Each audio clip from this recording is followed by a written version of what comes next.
toujours au musée des Arts et Métiers. Et Cédric Mastellari, qui est notre guide VIP aujourd'hui, eh bien, va nous faire découvrir le fonctionnement du pendule de Foucault. Alors, il a essayé de me faire croire tout à l'heure qu'avec ce petit machin, oh là, qu'est-ce qu'il fait? On allait enfin comprendre le phénomène de la Terre qui tourne, c'est bien ça, Cédric? Le comprendre, non, mais normalement, on devrait voir tourner la Terre. C'est ainsi que Léon Foucault, son créateur, en 1851, avait invité l'Académie des sciences à assister à sa démonstration. Alors ça peut paraître très étonnant. Oui, c'est moins qu'on puisse dire. Levez-vous, on va laisser la caméra se mettre dans l'axe, parce que si je comprends bien, il faut qu'elle se filme à peu près comme ça, voilà, pour voir.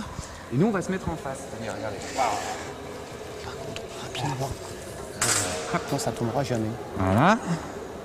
Alors là, l'idée, c'est que vous avez lâché, donc ça doit logiquement faire des allers-retours en ligne droite. Ça fait des allers-retours effectivement en ligne droite, mais il y a quelque chose de très particulier en fait. Évidemment, la Terre tourne en ce moment même, mais tout tourne. L'Église, les personnes qui sont autour de nous, vous, moi et le pendule. Sauf qu'une petite chose du pendule, elle ne suit pas le mouvement rotatif de la planète. C'est sa direction de balancement, sa direction d'oscillation. Vous imaginez que nous ayons lâché ce pendule en direction d'une étoile très lointaine.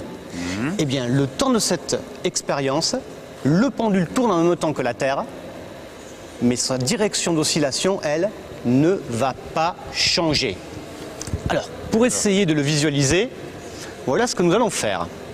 Vous imaginez que nous avons un petit pendule et nous allons faire une accélération de l'expérience en fait. Vous imaginez que je lâche le pendule en direction d'une étoile, n'importe laquelle, pardon. Je le lâche. Voilà. Et maintenant, je simule la rotation de la Terre sur elle-même. Et vous remarquez bel et bien que la direction du pendule, elle, ne change pas de direction. On dit que le plan d'oscillation d'un pendule est fixe. Ah, ça c'est balèze. Effectivement, là c'est clair, on le voit bien, oui. Alors maintenant, comment peut-on voir la Terre tourner? C'est très simple. C'est l'opposition de deux mouvements. La direction du pendule qui essaye de demeurer toujours et encore la même. Et que fait la Terre en ce moment? Eh bien, elle tourne. Donc, de cette opposition de mouvement, il va y avoir un espace qui va se créer. Et cet espace, eh bien, on le voit ici par la chute de ces quilles. Alors maintenant, pour expliquer la chute de ces quilles, il y a deux solutions. Soit c'est le pendule qui est allé vers les quilles, mais ce n'est pas possible, comme on l'a vu ici, sa direction ne variant pas. Il ne nous reste qu'une seule solution, ce sont les quilles qui se sont déplacées en direction du plan d'oscillation du pendule de Foucault, de son sens d'oscillation. Et si ces quilles se sont déplacées, eh bien c'est tout simplement parce que la table, vous-même, l'Église, Paris, avait continué de tourner en même temps que la Terre sur elle-même. Et c'est ça que va montrer Léon Foucault sous la voûte du Panthéon à partir de 1851. Plus besoin de regarder les étoiles, plus besoin d'avoir de lunettes astronomiques chez soi. C'est ça, son coup de génie. Grâce à ça, effectivement, on démontre le mouvement de la Terre.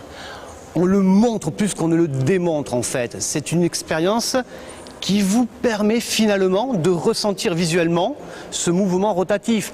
Pensez simplement qu'à Paris, on tourne à une vitesse qui est proche des 1000 km par heure en même temps que la Terre. On tourne à 1000 km par heure et on ne le sent pas, heureusement. Mais là, oui. Là, on va le voir. C'est ça qui a fait le succès parisien de l'expérience, c'est ça qui va faire le succès mondial de cette expérience. 1 an et demi plus tard, il y a 150 pendules qui oscillent ainsi dans le monde. Incroyable. Alors là, regardez, effectivement, si on se met bien dans l'axe, depuis tout à l'heure, le pendule est en train d'osciller et il se rapproche de plus en plus des petits pylônes. Ça, c'est des démonstrations que vous faites en permanence pour tous les gens qui viennent visiter le musée? Tous les jours, à midi et à 17h, du mardi au dimanche. Et chaque expérimentation dure combien de temps? Entre 20 et 25 minutes, voilà. D'accord.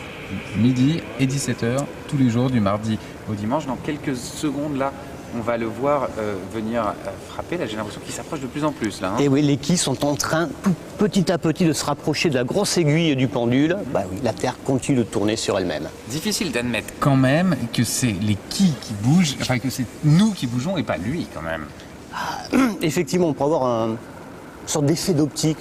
En fait, on a l'impression que c'est la direction du pendule qui se rapproche petit à petit des quilles.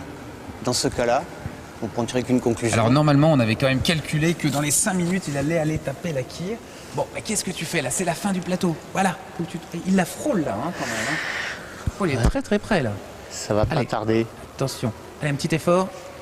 On se retrouve. Ouais, ça y est, il l'a touché, vous avez vu? On se retrouve dans quelques instants pour la fin de cette émission. Nous serons de nouveau en compagnie du directeur. Regardez, il va la faire tomber. Voilà. Ah, et ça, c'est de la synchro. C'est parfait. À tout de suite, les amis. Merci beaucoup de nous avoir montré en tout cas, que la Terre tourne. À tout de suite.